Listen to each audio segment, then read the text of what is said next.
You're on a first date, it feels okay. The conversation is happening, you're both smiling, but then you get home, you check your phone, and nothing. The next day, still nothing. A week later, you've been officially ghosted.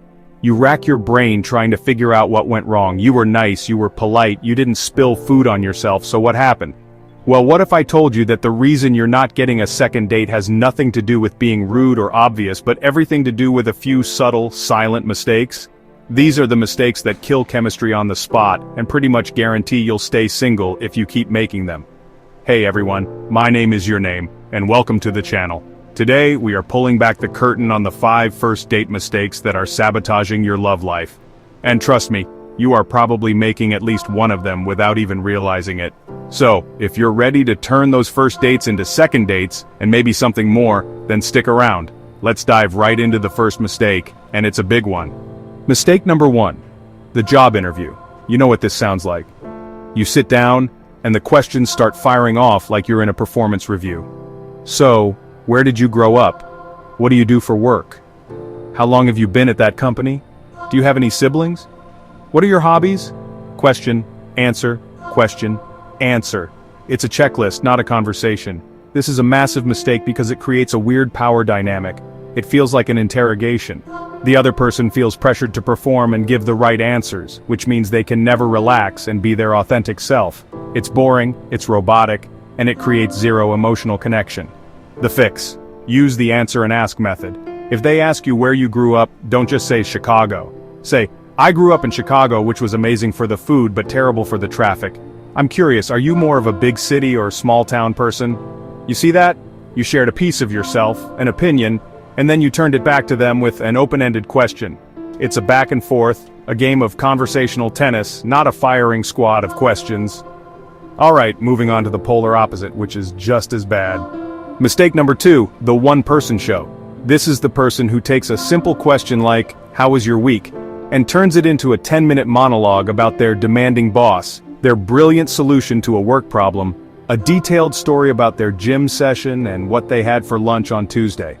When you do this, you're not having a conversation. You're delivering a speech to an audience. It signals that you are completely self-absorbed and that you see your date as a sounding board for your own life, not as a potential partner to build a life with. They will sit there, nodding politely, while mentally planning their escape route. They feel invisible, and nobody wants to go on a second date where they know they won't even get a word in. The fix, the 2-minute rule.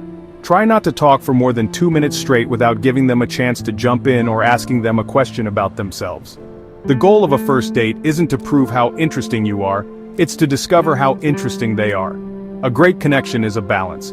Share, then listen. Speak, then invite them to speak. Now for mistake number 3. And this one is a huge energy vampire. Mistake number 3. The complaint carousel. This is when the date turns into one long vent session. You complain about your terrible ex. You complain about how much you hate your job. You complain about the traffic on the way over. You complain that the waiter is taking too long.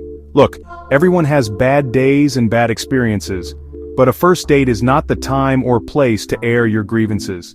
When you complain, you radiate negative energy.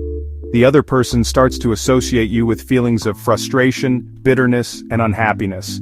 They're not thinking, oh poor thing, I should help them. They're thinking, this person is miserable, and if I stick around, my life will be miserable too. It's an instant attraction killer. The fix. Focus on passions, not problems. Instead of talking about the job you hate, talk about the hobby you love or the new skill you're trying to learn. Instead of talking about your crazy ex, talk about what you learned about yourself from past relationships and what you're excited for in the future. Keep the energy positive and forward-looking. People are drawn to passion and joy, not misery. Okay, mistake number 4 is a bit more subtle, but it's incredibly common and puts on way too much pressure. Mistake number 4, the premature planner. This is when you start planning your entire future together before you've even finished your appetizers. You say things like, oh, you like hiking? We should totally go on a trip to Colorado next summer. Wow, you have great eyes, our kids would be so beautiful. I can really see myself introducing you to my parents. I know you might think this is a compliment that you're showing them you're serious and can see a future. But what it actually does is create immense pressure. It's way too much, way too soon. It comes across as needy, or worse, like you're not interested in them as a person, but rather just trying to fill a partner slot in your life with the first person who fits. The goal of a first date is to decide if you want a second date. That's it. By planning a future, you skip 10 steps and it freaks the other person out. The fix: stay in the present moment. Compliment them on things that are happening right now. That's a really interesting perspective, I never thought of it that way. Or, you have a great laugh.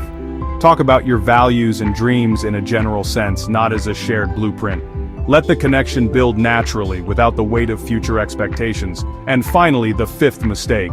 In our modern world, this might be the most lethal of them all. Mistake number 5, the digital distraction.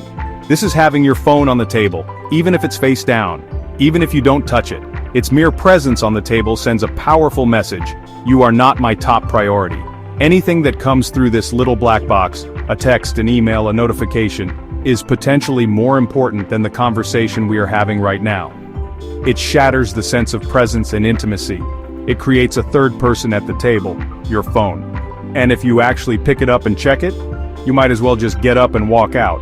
You've just told them, non-verbally, that they are boring you. In a world where everyone is distracted, giving someone your undivided attention is the ultimate form of respect and the sexiest thing you can do. The fix: this is the easiest one to solve. When you arrive, put your phone on silent and put it away. In your pocket, in your bag. Out of sight, out of mind. Give them the gift of your full, undivided attention. Be present. Listen. Make eye contact. This simple act alone will set you apart from 90% of other people they might date. So, let's recap the 5 mistakes. The job interview, the one-person show, the complaint carousel, the premature planner, and the digital distraction. Avoiding these isn't about playing a game. It's about being a better, more engaging, and more respectful person. It's about shifting your mindset from, how can I get this person to like me, to how can I create a genuine connection with this person. When you focus on connection instead of validation, all of this becomes second nature. You become genuinely curious, you learn to listen, you share positive energy, you stay in the moment, and you give them your full attention. And that is the real secret to turning a first date into something special.